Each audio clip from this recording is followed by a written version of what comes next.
Ndaitengesera rimwe celeb remuZimbabwe ane mukurumbira kuFacebook. Ndaimutengesera urume hwevarume avo vandinenge ndarara navo. Ndaimupa makondomu avo anenge aine urume hwacho.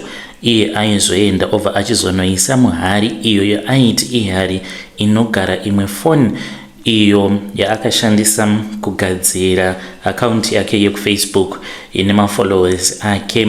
Aingoita zvekungoisa maspams acho muhari imomo. Mukoma muri sei? Ndinokumbirawo kuti munge muchivanzawo zita rangu. Iko zvinozvi ndava kunamata kuName Hidden Church. Musazoburitsa pajekerere zita rekukereke kwandava kuenda mazuva ano. Inini ndainge ndiri mukadzi ainge achizivikanwa kumaAvenues, uye zvekare ndaifambawo ndichiendawo munzvimbo dzinowanikwa magorokoza ndichiita zvekutengesa muviri wangu. Ndakatanga kutengesa muviri wangu ndiine 14 years. Kumba kwedu kuchitungwiza ndainge ndichipinda mumabhawa kubva ndiine 14 years kudaro, nekuti pamba pedu painge pava kuloja vamwe vakadzi vaita zvekutengesa miviri yavo. Ndaigara nichivaona vaine mari. Ndaiti kana ndikakumbira mari vaibva vati kwandiri, tinobuda tinoenda tose usiku hwanhasi, then unozoita mari yako, kwete zvekupiwa nesu. Ndakazotanga kubuda navo usiku tichienda tichinonoita basa rekutengesa miviri yedu.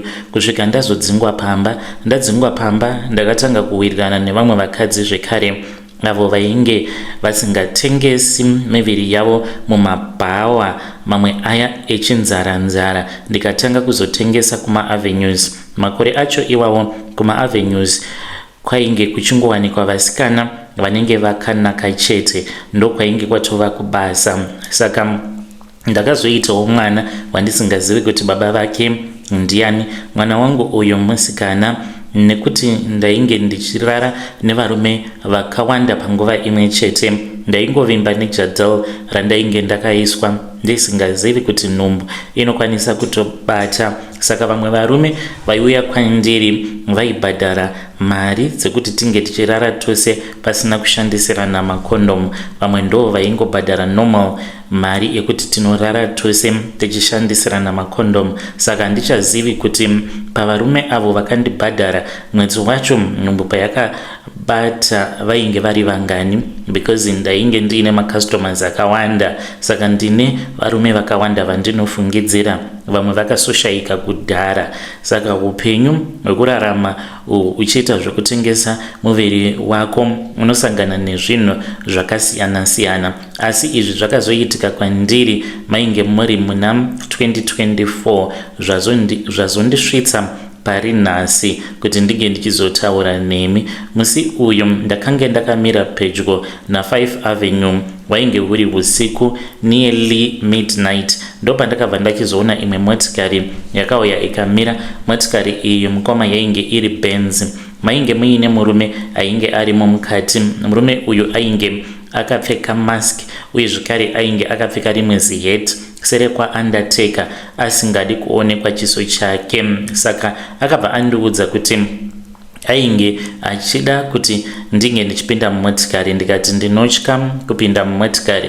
Ndopandakaona kuti kumashure kwainge kuine mukadzi ainge akagarako. Ndakafungidzira kuti maybe ainge achida a3some. Ndikafungidzira kuti rainge ritoriwo hure rainge rakagara kubackseat. Pandakangopinda mumotikari ndakavhunduka apo pandakakwaziswa nemukadzi ainge akagara kubackseat wandisingakwanise kukuudzai zita rake. Chakandivhundutsa ndechekuti rainge ritori celebrity repaFacebook ende munhu anotozivikanwa kungotaura zita rake nemunhu wose wemuzimu. Iko zvinozvo zvava kutyisa, nekuti mukuita zvinoitwa nevanhu vava kuziva kuti anongoenda kucourt ongokuti zvawakataura pamusoro pangu ndava kutokusungisa. Saka ndingakuudzei zita rake nekuti munokwanisa kuzorinyora zita iri mukazopinda busy. Munhu ane mafollowers akawanda ende munhu anoita maskits, anosekesa, uye zvekare anoita malive videos. Saka ipapo pandakange ndakagara ko kubackseat ndava kutoshamisika kuti ko ndeipi iyi yava kuda kuitika. Obvious hapana paainge achazonzi anoita zvekutengesa muviri wake iye ari celebrity. Saka hapana kumbotaurwa zvebonde. Ndakabva ndachizoendwa neni kune imwe lodge. It was a private lodge. Takabva tachizogara pasi ndikabva ndachizopiwa doro rekunwa. Akabva achizoburitsa $500 cash akabva achizoisa patafura.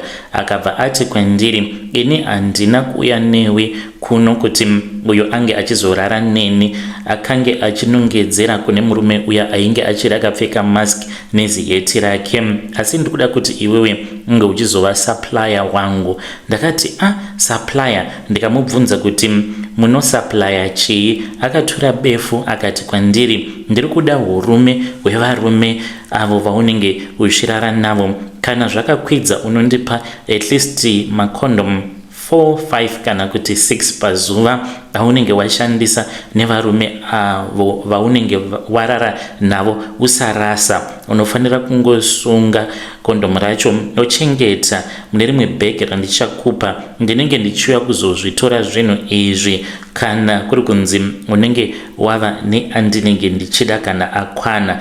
Nashe ndakatanga kuseka ndichiti ari kutamba, asi chiso chake chainge chiri serious. Saka akabva achizondiudza kuti n'anga yake yainge yakamuudza kuti fame yake yainge yava kudzikira. Saka kuti fame yake irambe iri palevel rayainge iri asinganyanya kushorwa nevanhu, ainge achifanira kuti ange achizoisa makondomu iwawo muhari umu ndo mune vanhu avo vanomufolowa, havafaniri kuti vange vachibudamo muhari imomo. Akati mafollowers ake anofanira kutongogara achimadyisa, kana achimadyisa kudaro mumweya iye anenge achikwanisa kuramba aine vanhu vanenge vachimira naye, kunyange zvikanzi kunenge kwauya chinengei. Akati ainge achida kuzondipa mari nekuda kwekuti ndainge ndiinewo mwana as a single parent. Ndakabva ndati zvangu zvatoita, ndikabva ndabvuma.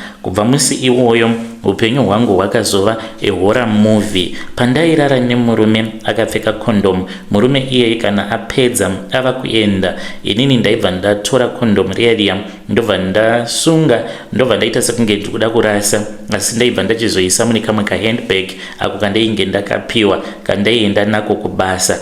Then ndaibva ndachizoisa mune imwe ceramic bowl, but bowl iri rinoita kunge rine madesign sekunge rakagadzirwa kuIndia. Ndainge ndichigara naro mumba mangu. Celebrity iri raizouya kumba kwangu kuma 3 am. Havarari kane vanhu ava mudzimba dzavo. Aiuya achitora hurume uhu. Rimwe zuva ndakazoenda naye kune imwe imba, hakusi kumba kwake, ndopa ndakabva ndachizonoona kwaichengeterwa zvinhu izvi. Kwaiva neimwe hari hombe. Hari iyi yainge iri mune imwe room, yainge iri pasi pembedha, yainge yakasungirirwa machira matsvuku, uye zvekare painge paine sea water mune imwe mbiya. Akandiudza kuti mweya yevanhu avo vanomufolowa, vanhu ivavo vanokwezvwa nemweya yemumagungwa. Saka njozu futi dzinofanira kuti dzinge dzichizonwa urume hwevarume avo vandainge ndichimupa makondomu avo atinenge takashandisa. Ndakaita basa iri kusvika April 2025, gore pera iri. Ndakamira mushure mekunge mwana wangu musikana atanga kurwara nechirwere chepfari, epilepsy. Nashi pfari iyi yakasiyana nepfari yekuti kana kuenda kuchipatara mwana anokwanisa kubetserwa. Mwana wangu anongodona.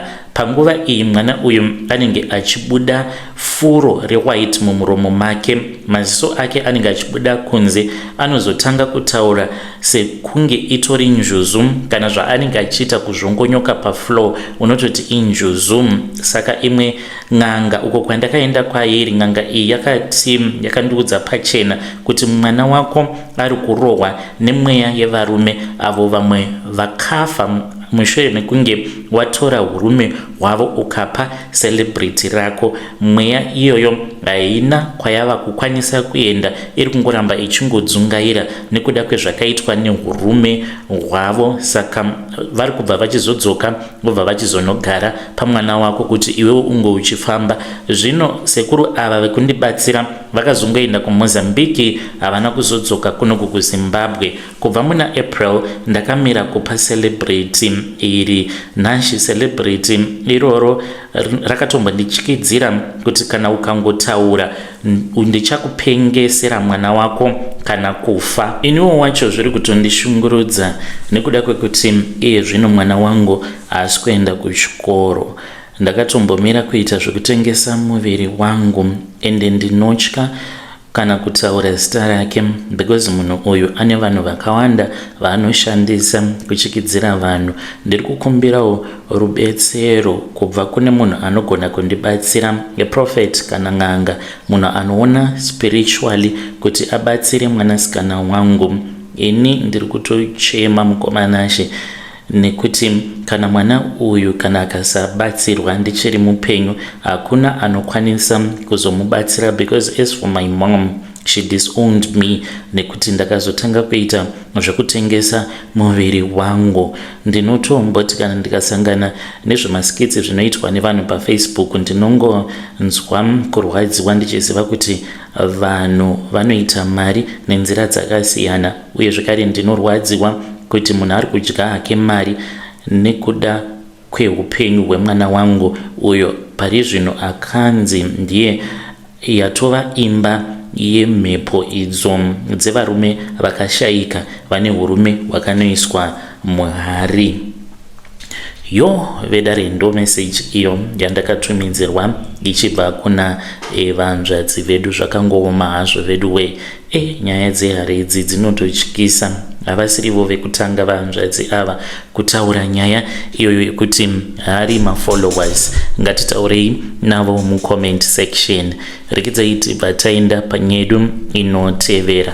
Nyedu inotevera yakamira sekudai so. Hanzi hello mukomanaShe, ndinokumbirawo kuti munge muchivigawo zita rangu. Ininiwo ndakamboedza zvesocial media kunyange ndiri a journalist, but I think zvinoenderana nechipo chaunenge wakapiwa naMwari, nekuti kwandiri zvakaramba ndakamboedza zvana YouTube ndikazoita give up.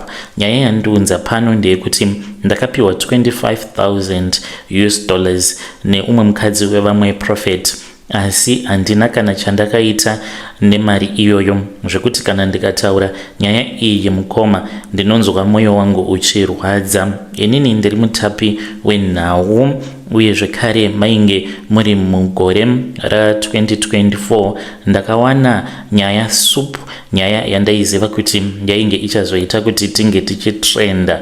Saka ndakakwanisa kutora mifananidzo yomwe muprofita ainge ari kune imwe imba yakavandika muHarare. Saka ainge ari panzvimbo panonyadzisa, painge paine vanhu vakawanda vari vanhukadzi, vari vaya vakadzi vamunoti maslay queen. Saka ndakakwanisa kutora mapictures, mifananidzo nemavideos. Ndainge ndichitoda kutoti ndinge ndichienda nazvo zvinhu izvi ndonogadzira kumba ndozonozvisira vamwe veediting team. Saka pandakamutora mapictures nemavideos ainge ari panzvimbo panonyadzisa achitonwa doro, painge pachitoshutiwa fodya, dzimwe dziya dzavanoti shasha. Saka zuva iroro mukoma handizivi kuti ndakabatwa nechadzimira sei. Kuda ane mushonga murume iyeye, nekuti ndakangoramba ndichingotendereramo munharaunda imomo ndichitadza kuziva kuti main road ndoibata sei. Ndo pandakabva ndachizongokaruka ndatongokombwa nemotikari mbiri. Pandakati ndichida kutiza ndo pandakaona kuti mune imwe motikari makaburuka mumwe mukadzi wandakabva ndaziva kuti ainge ari mukadzi waProphet. My prophetess vakafamba vakauya kwandiri, havana kurwa neni, vakanditi ndige ndichiburuka mumotikari. Ndakaburuka mumotikari ndikapinzwa mune imwe motikari. Iyo motikari yangu ikazodriviwa yakarohwa motikari. Ndokubva ndachizoona kuti tainge tava kuAvondale, asi kuti kwandainge ndiri kwandakaona zvinhu izvi zvichiitika kuMount Pleasant takabva sei, I really do not know, because ndainge ndichiri ndakabatwa nechadzimira. Saka ndakabva ndachizoendeswa kuAvondale. Ndaendeswa kuAvondale ndakanopinzwa mune imwe room, ndikabva ndachizopiwa bag rainge riri white. Saka bag iri mukoma, it was a shopping bag. Mukati ndakanzi mainge muine $25,000 cash. Vakanditarisa mumaso mangu vakati, nyaya yauri kuda kupublisha iyoyo inoparadza mwiri yangu, ichaparadza zvekare chechi yedu. Tora mari iyi undipe kamera iyoyo iko zvinozvi. Nekuda kwemakaro emari ndakabva ndavatambidza kamera yangu yeCanon yainge ine mifananidzo yose iya kwavari, ndikavapa zvekare nelaptop, ndikadzokera kubasa ndikanoita nhema dzekuti kamera nelaptop zvainge zvakabiwa. Ndakange ndarohwa nembavha. Chinondishamisa mukoma ndechekuti mari iyoyo 25,000 handina kana chandakaita nayo chine musoro. Pakutanga ndakati ndinoda kuvaka imba kumusha, asi mari iyi yakaita sekunge yainge yauya nemweya wekuparadza.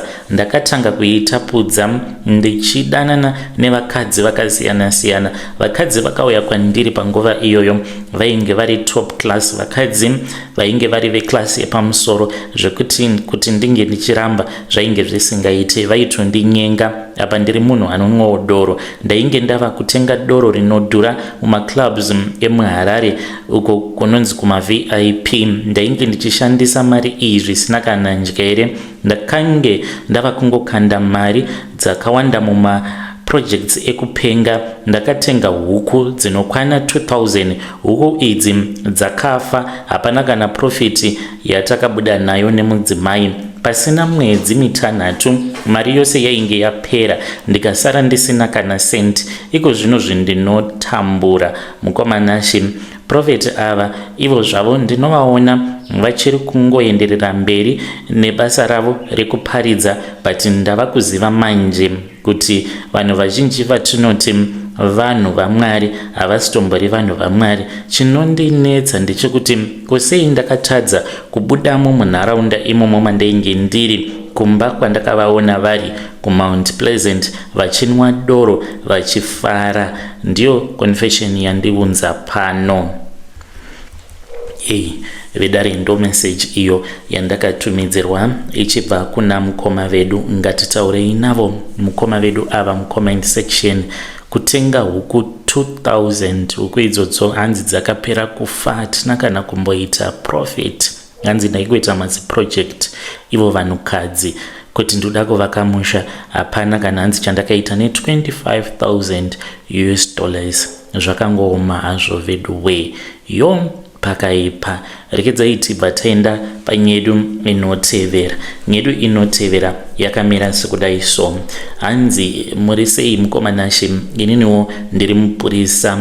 Ndakange ndichishanda ndiri kudhuze nekwaChiadzwa uko kwatainge tiine maroadblocks edu. Saka ndakabva ndachizonzi neumwe wandaishanda naye tinge tichizoenda tinge tichizonopiwa mushonga wekufembera, nekuti ipapo tairarama nekupiwa mabonuses kana ukabata vanhu vanenge vaine nyanga, vanhu vanenge vaine madiamonds, makore awo ekuti vanhu vairarama nekuenda vachinonokurokoza kwaChiadzwa. Mukoma muri sei zvenyu? Inini ndichiri pabasa, ndingakupei kikiki kana force number, but ndanga ndichida kukupai kuti muzoita verification, but hazviiti manje. Ndinenge ndanyanyisa kuzvifumura.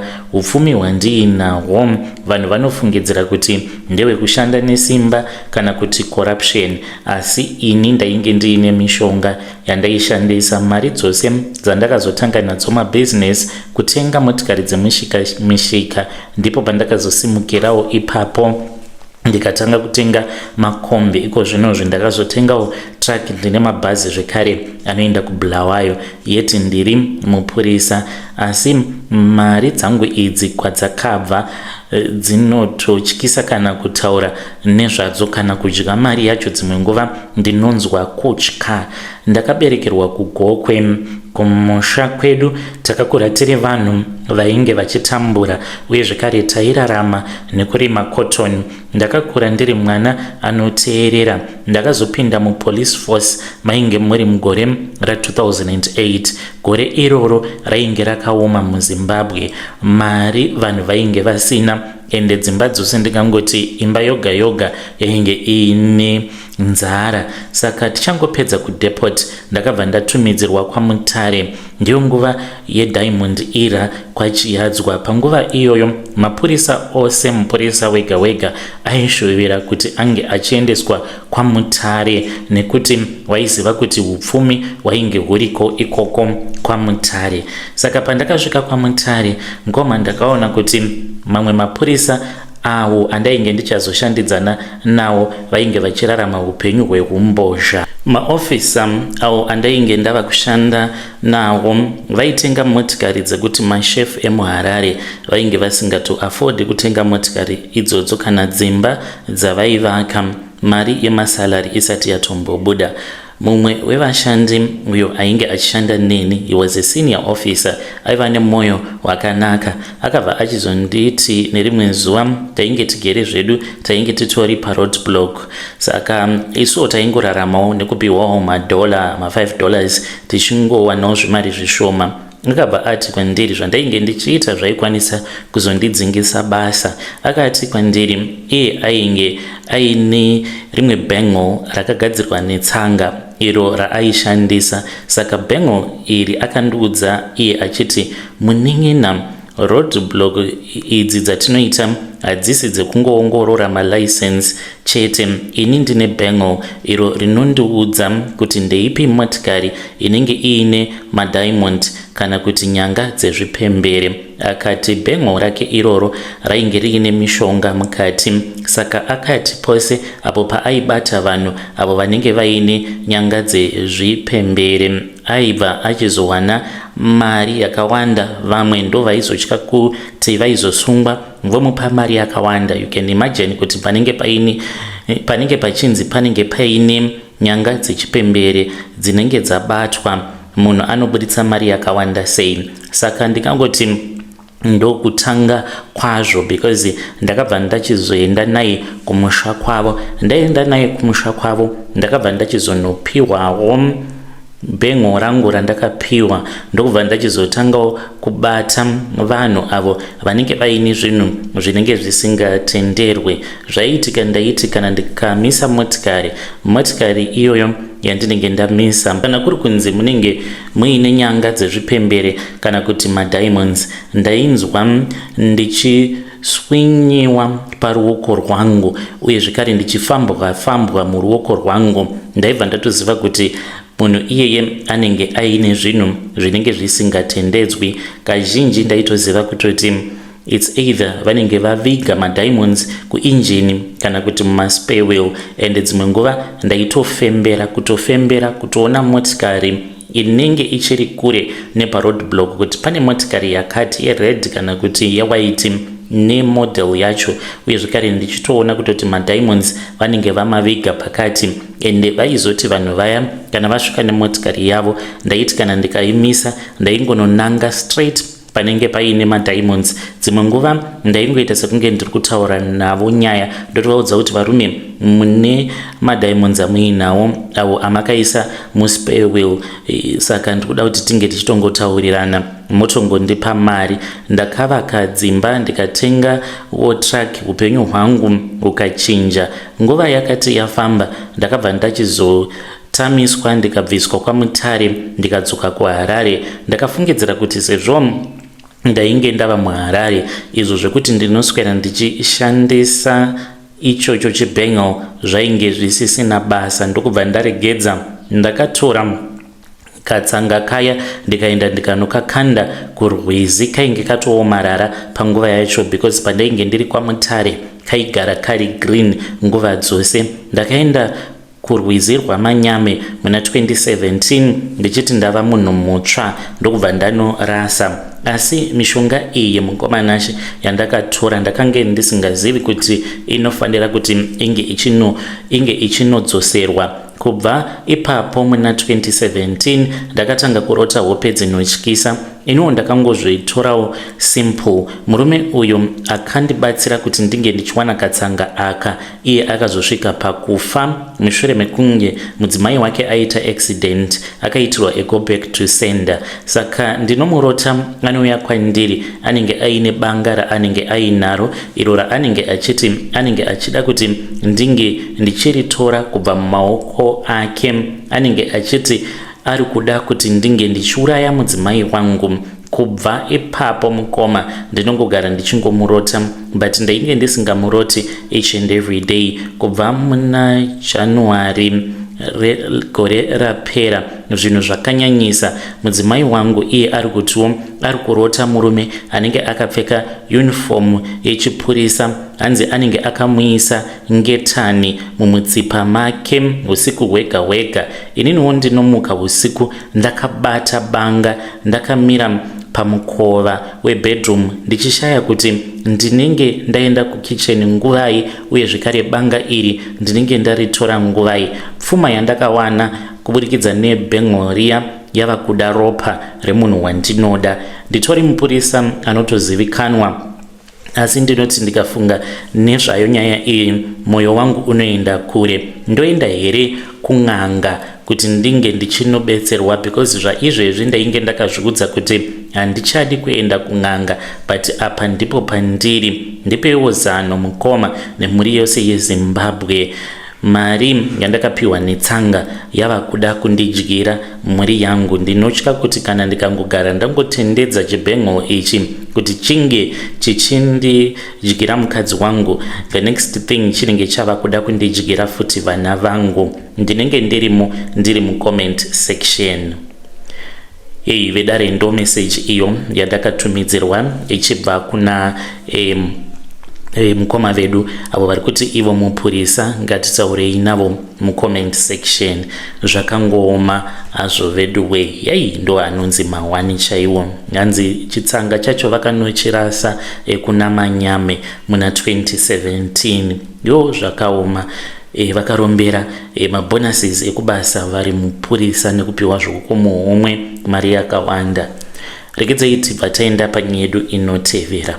Nyedu inotevera yakamera sokudai. Hanzi mukoma nachi ndinokumbirawo kuti muvanze zita rangu, uye zvekare ininiwo ndinogara kunoku kuCape Town. Ndinoita zveuber muno muCape Town. Ndakashingirira mukoma, ndaishanda ndichiita zvekuinstalla maDSTV, ndikaunganidza mari ndikatengawo kamotikari kangu, ndikakumbira umwe muSouth African uyo akandigadzirira akaunti, ndikabva ndachizoregister Uber, ndobva ndatanga futi kuita zvemaBolt. Ndinopota ndichimupawo kamari kashoma.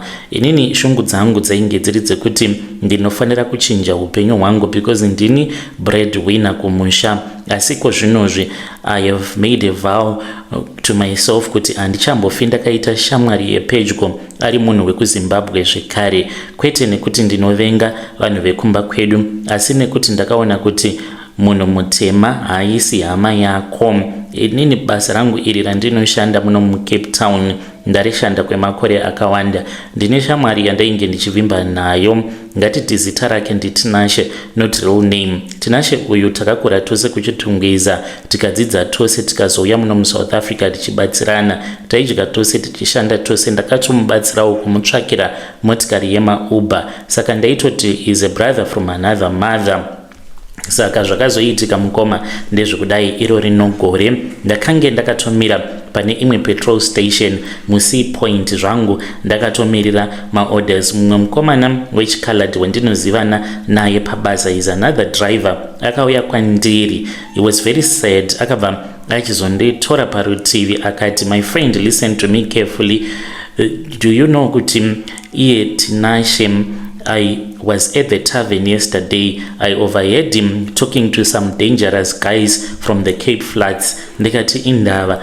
Akati iye kwandiri uyu mukomana uyu wandati anonzi Tinashe akange andirongera nerimwe gang rechicolored kuti ndinge ndichizokidnepewa, then kana ndakidnepewa apo pandinenge ndaenda naye kubhawa. Plani yacho yainge iri yekuti vandisunge, vandirove, vobva vandifosa kuti ndivape mapin emabanking apps angu ekuti vange vachizotora mari dziri muaccount mangu. Sezvo kumusha ndisina kuenda, ndakamuudza, ndiye munhu wandakaudza kuti ndine mari yandakaseva yandakange ndichida kuti ndinge ndichizoenda kumusha iro rino gore. Apa ndava kutogadzirira kuenda kumusha, nditori mubhazi kutaura kudai. Saka mari anga achitozviziva kuti ndine mari yakawanda. Mushure mekunge vanditorera mari, vanokwanisa kundisunga, vonondikanda kana kugungwa. Pandakaudzwa nyaya iyi ndakati zvimwe kuda kunyepa, but zvekuzoti ndine mari yakawanda muaccount